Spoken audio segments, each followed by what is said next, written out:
kalau D3 itu 3 tahun. Kalau D3 itu enaknya kuliah.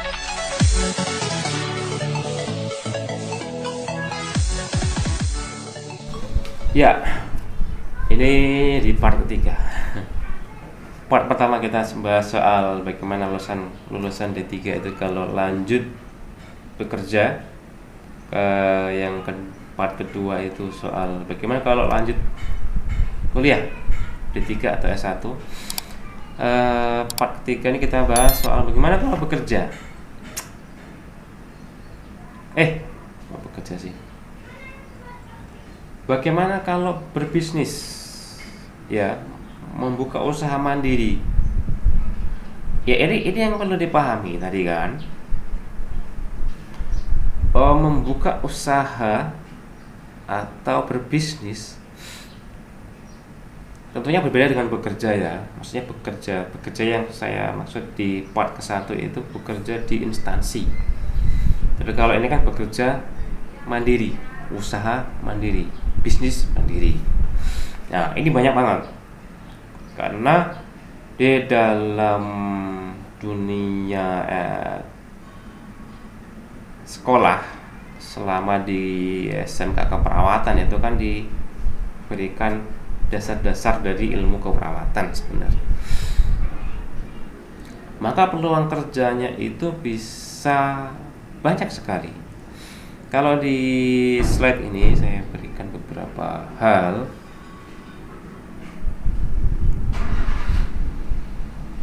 Yang pertama itu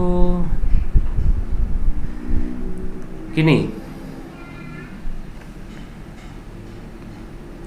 teman-teman yang punya basic skill kesehatan, kalau mau membuka bisnis pribadi yang berkaitan dengan hal-hal yang ada kaitannya dengan itu banyak banget. Salah satunya misal di bisnis kecantikan. Kecantikan seperti apa ya? Bisa buka facial, perawatan, skincare ya, perawatan kulit. Nah, itu bisa. Tentunya itu nanti bisa ikut pelatihan di luar informal ya, atau ada pelatihan yang formal juga bisa. Ya carilah, silakan cari pelatihan berkaitan dengan skincare misal. Bisa juga teman-teman yang di SMK itu kan diajari skill-skill keilmuan, dan sekarang itu dunia konten kreator itu luar biasa ya, sangat terbuka. YouTube itu bisa dipakai untuk mengeksplor kemampuan diri membuat karya.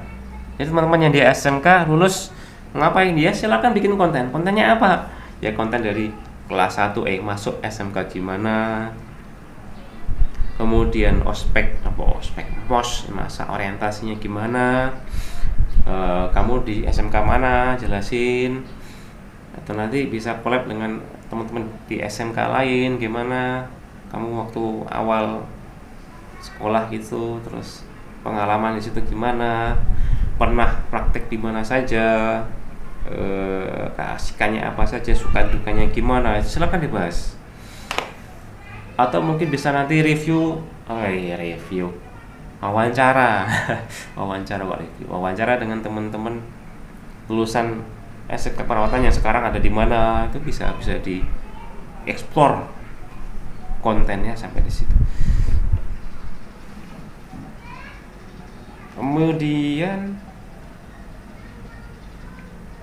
bisa juga dengan membuka bisnis online. Bisnis online apa ya? Terserah kalian mau bisnis online apa. Kalau jurusan keperawatan mau jualan skincare bisa, karena akan nyambung. Oh, saya punya masalah kulit ini. Teman-teman pasti kan bisa menjelaskan secara umum maupun secara kompleks kalau sudah belajar bagaimana treatment untuk tiap masalah kulit. Meskipun kalau di D3 keperawatan atau di S1 keperawatan itu lebih kompleks lagi karena mempelajari masalah sistem kulit ya, anatomi fisiologinya. Tapi kalaupun tadi itu jualan skincare dan seterusnya itu bisa, tidak terlalu sulit lah biasanya, bisa dipelajari. Bisa juga gini, bisnis itu macam-macam, banyak lininya. Ini yang saya sampaikan cuma beberapa, tapi kalau teman-teman bisa mengeksplor lebih jauh, ini banyak banget.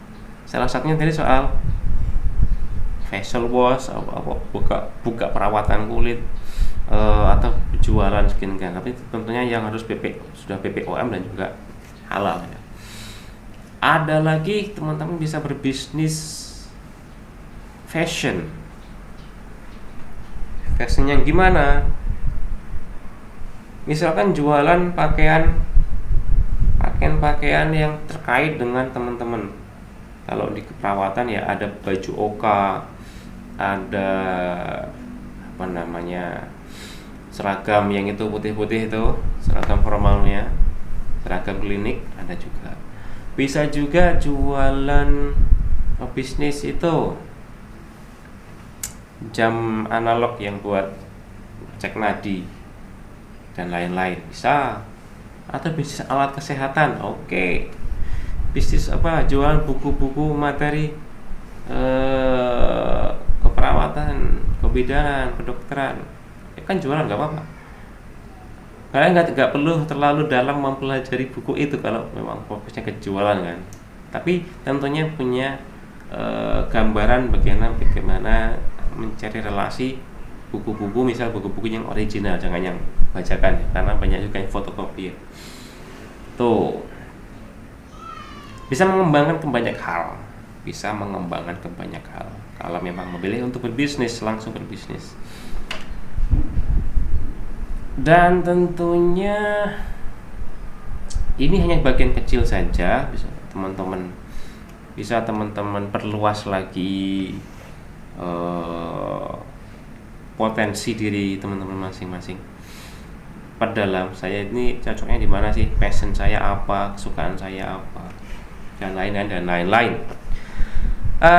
Mungkin gitu ya gambaran umumnya. Di part 1 kita bahas soal kalau misal lulus SMK keperawatan kemudian langsung kerja di instansi, bisa banyak instansi yang membuka peluang bagi lulusan SMK keperawatan.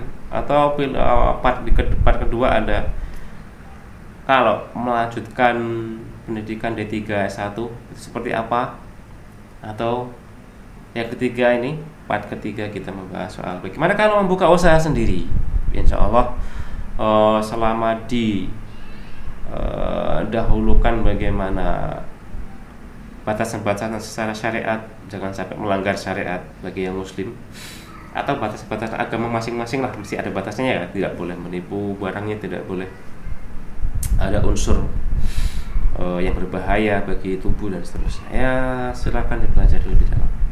Mungkin itu untuk pembahasan kita soal bagaimana sih peluang teman-teman SMK keperawatan kalau lulus itu seperti apa. Mudah-mudahan bermanfaat. Jangan lupa untuk simak dari part 1, part 2 ke part 3 karena saling berkorelasi gitu ya. Semoga bermanfaat. Komen kalau ada pembahasan yang perlu dibahas, yang pengen dibahas. Semoga kami sempat, karena untuk membuat materi juga harus riset. Mungkin begitu. Assalamualaikum warahmatullahi wabarakatuh.